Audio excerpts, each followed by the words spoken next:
Well, hello there, good people. How are you doing? My name is Nigel Streeter from Interact, and this is my friend and my collaborator on this particular podcast project, which is. Robin Harris of Wellbeing. And the reason we're talking to you today is because I've got something I want to get off my chest. Not in a sort of like an aggressive way, but a sort of something I want to talk about. And I'd like to get Robin's opinion and maybe your opinion, if they're forthcoming, in relation to what I call tell.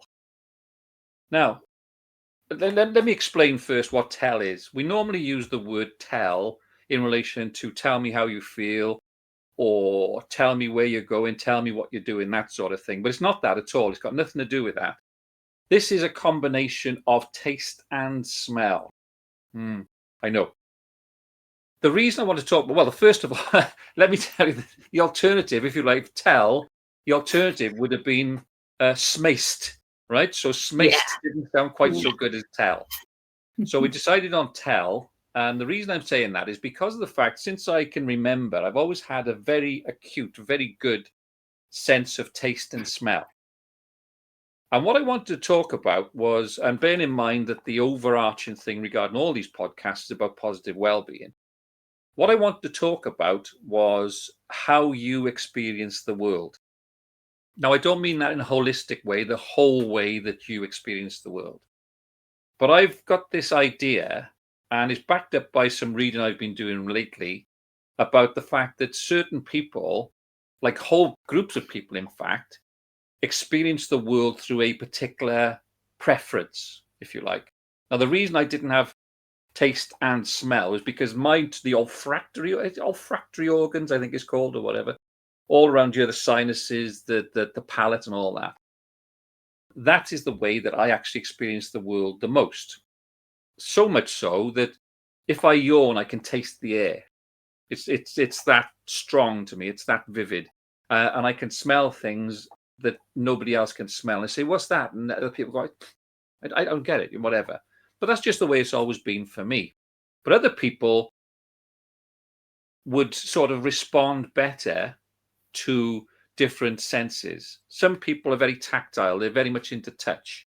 So they want to feel things. They want to experience what somebody or what not somebody could be somebody, I suppose, really. But I wasn't thinking of that. What something could actually feel like. Some people are very visual, and when they're voyeurs, but I don't mean that in a negative sense. I mean in a literal sense of the word, which is somebody who is really interested or stimulated by vision. And the other one would be people who are very hearing sensitive. But what I want to do is, and I do appreciate there's certain people here who wouldn't have either very good or wouldn't have those senses. But the marvelous thing about that is the fact that they tend to compensate with other senses. It's almost like a scientific fact now that people lose their hearing, their sight gets better, or their taste gets better, or whatever, which I think is almost like a minor miracle in itself. What I want to do is I want to get to the point where you can feel that you can take the time. You can actually take time out to understand how you interact with the world and almost like be excited by it. It excites me because of the fact that I feel this is so vivid for me. And whatever way that it happens for you is the right way. I mean, he says there, the best way is always your way, right? That's exactly what we're talking about here. So I wanted to introduce this idea of tell, but tell only applies personally to me. There's probably millions of other people as well, but I'm not creating a hierarchy here. I'm saying that people who are into touch or people who are into taste or people, there's no sort of right way. That's what I wanted to say. And I want to say to people that it's okay for you to take that time out and not let this just go over your head and think to yourself, am I excited? Am I stimulated by this particular sense or these combination of senses? That's how I actually get in touch with the world. I wanted to put that forward as something that people could use as part of their positive well-being journey. Yeah? Absolutely. And in the work that I do, we have something, and it's an acronym. It's not a very easy acronym like TELL would be, TELL. That's quite simple. Ours is VACOGS. Is what? So VACOGs, Bacog. VAKOGS, Right. because Okay. visual, auditory, kinesthetic, touch, Yeah. olfactory, Yeah. gustatory, and then we Yeah. had S because of self-talk. Right. So more kind of that inner dialogue. So Yeah. your inner dialogue might be related to what you can see, what you can hear, what you can feel. That might be your body's sensory dialogue. And none of those, like you're saying, it's not a hierarchy. None of those is better or worse than any of the others. They just each have their own kind of channel. But also you might be somebody who has a blend, like you have olfactory and gustatory, taste and smell and taste, really, respectively, the other way around. But we all have one or a combination of those, one maybe which is predominant above the others. But I think of it kind of like our body's superpower. My superpower might be vision, and I might take in things in a very visual sense. I work as well with the deaf community, and that is their way of taking in the world visually, because like you say, you lose or you don't have one of the senses that the rest of us take for granted. So you develop the other senses to a greater degree. And for deaf people, that's the visual sense, because that's their language if they use sign language. They see, there's so much more visual, and it's amazing to go into that world and to have an experience of that community and that way of being as a more visual person. And their field of vision, sign language users' field of vision, is much wider. It's amazing. But if you're a blind person, perhaps your hearing is really honed. And again, our bodies are designed to keep us safe. So if you can't hear, and those of us who are hearing take our hearing for granted quite often, so we can hear somebody walking up behind us. So if they tap us on the shoulder, we don't jump out of our skin because we've heard them coming. Whereas a deaf person, that's really rude because they don't know you're there. You need to come around until you're in their field of vision. And for blind people, then they may develop their hearing because that's their way of knowing what's the world further out from what I can touch. Because Braille and everything is great if you're wanting to take in, like we would read, a blind person might listen or they might use Braille. But for the further out, what do? You listen. Your hearing is your sense, or perhaps tactile, so you might be aware of vibrations, feeling the floor move if somebody's coming up towards you. Robin, But can I interrupt you there a second? You keep yeah, using this word, which I love, which is aware. You've said yeah, it about 4 or 5 times now. And I yeah. think that's what this is actually about. That's what I'm trying to achieve here Mhm. today, is that awareness, is that Yeah, idea that people don't, as I said earlier on, let this just wash over them and say, well, it is what it is. And they get tuned in to being excited about whatever their thing is. Does that make sense? absolutely. And for me and wild, the first letter in wild, W, is wonder. So I think that's what you're talking about. Wow, my sense of, for you, taste and smell, and what I get about the world around me from my sense of taste and smell. For me, I am quite tactile, so I like different fabrics. If it's smooth and it's warm and it's fluffy and it makes me feel a certain way, versus a crisp cotton might feel a different way. And I love that. Or I love going out into nature again. I'm always talking about nature, aren't I? And how the light at a certain time of day, or a sunrise, a sunset, the stars, a leaf with the light coming through it, those visual things that our world offers to us. So I think when I say our superpower is our particular predominant sense, because it gives us that delight potentially in our world around us, and it keeps us safe. So yes, that sense of awareness of my world, awareness of how I interact with my world, how I receive information. And isn't that just amazing? Isn't my Yeah. body amazing that it can do these things? You can taste air. Isn't that amazing? And sometimes it might not be very palatable and you think, not so sure. But you have that awareness. And I sometimes talk about a tell like they talk about in poker. What is your tell? What is your giveaway? And I think our Yeah, bodies have yeah. a I tell. hadn't thought of that. That's another sort of way of looking at the word, I suppose. Yeah, I think our bodies have a tell. So I talk about dis-ease. And I think our bodies have a tell of when we're out of balance, and potentially we could end up going into dis-ease. And I think that can come as well from how our senses are interacting with our world, that our body is giving us this information and it's sending us messages all the time. So giving ourselves permission to, like you say, use that power of pause, stop, tune in, listen, appreciate all the nuances that our body is giving us from our world within, from the world around us, and celebrating that. That's a really nice word to use, celebrating. I hadn't actually thought of that context, but I suppose it is about celebrating. Um, it's about appreciation. It's about Mm.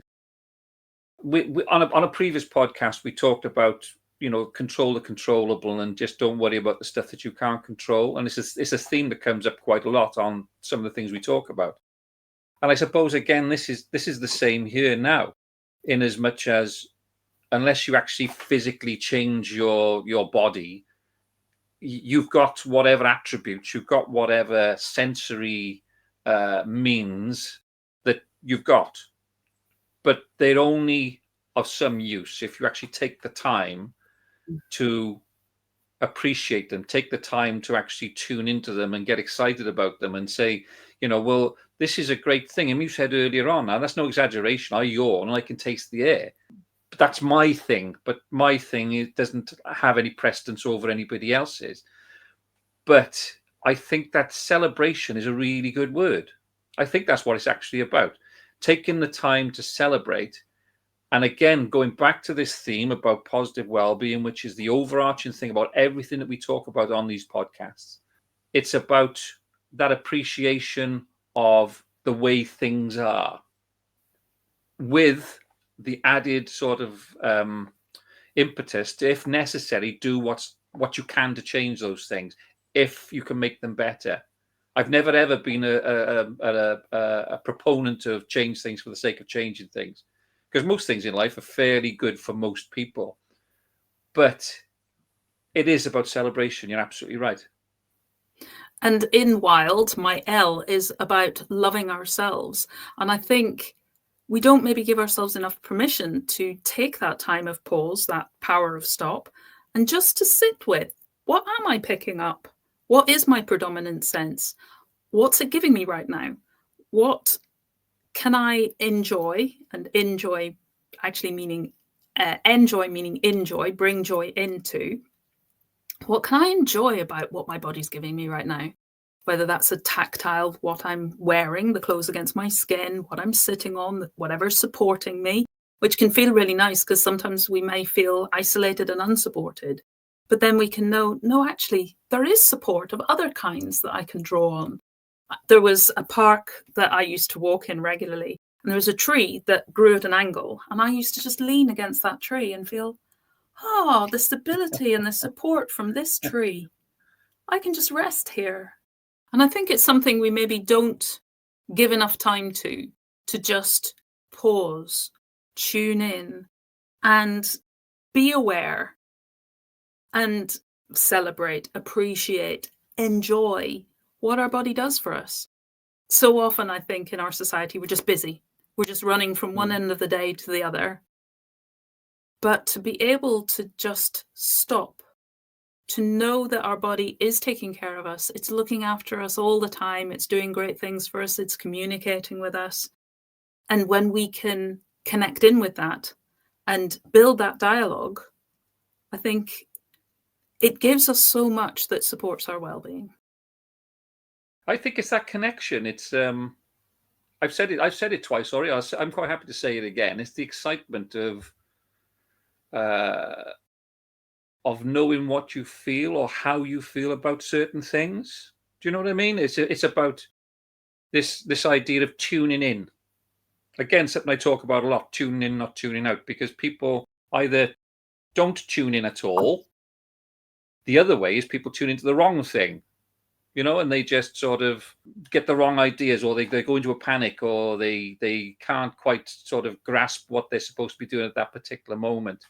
So all I'm asking people to do is be excited about the way that your body takes things in, the way your body functions. And that's my plea, really, is nothing more than that.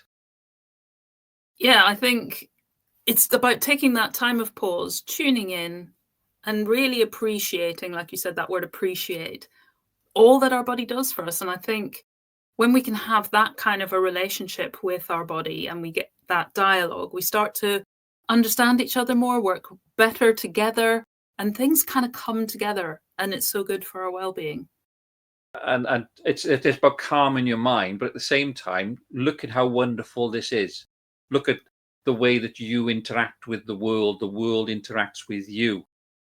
And that's all I wanted to bring today, was the fact that you can put this towards a sort of positive well-being aspect, because of the fact that this is something that can cause people a certain amount of stress and tension. And if you understand what it is, if you understand how good this is, as opposed to being a problem, as opposed to being an issue, then this is something that can feed into that well-being.